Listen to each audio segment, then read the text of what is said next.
बिस्मिल्लाहिर्रहमानिर्रहीम। अस्सलामुअलैकुम दोस्तों। अल्लामा साहब ने एक छोटी बेहर का शेर कहा, अक्ल को तनकीद से फुर्सत नहीं, इश्क पारा माल की बुनियाद रख। इबादत का सरूर, इबादत का इखलास, मोहब्बत पे उसका इन्हसार होना चाहिए।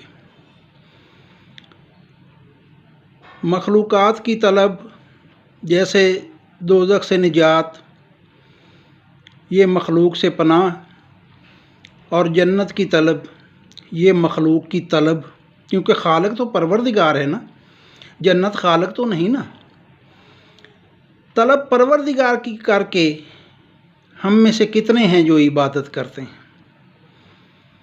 इखलास की इबादत, मोहब्बत की इबादत, परवरदिगार की मोहब्बत में डूब के इबादत करने वाले कितने हैं। ये हमारा गौर व फ़िक्र हमें इस जानब लेके जाए, मेहरबानी फरमाए कि वही इबादत सुरखरू है जिसकी बुनियाद मोहब्बत है, इखलास है। कभी ए हकीकत मुंतज़िर नज़र आ लिबास मजाज में, कि हज़ारों सजदे तड़प रहे हैं मेरी जबीन नियाज में। मैं जो सर बसैदा हुआ कहीं तो ये ज़मीं से आने लगी सदा, तेरा दिल तो है सनम आशना, तुझे क्या मिलेगा नमाज में।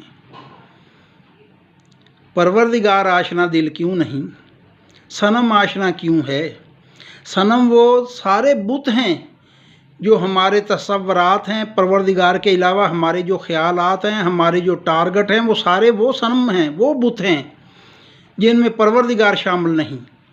और जिनका परवरदिगार के इखलास से है वो है हकीकत, वो है मोहब्बत। कि मैं सर बसैदा हुआ कहीं तो ये ज़मीं से आने लगी सदा, तेरा दिल तो है सनम आशना, तुझे क्या मिलेगा नमाज में।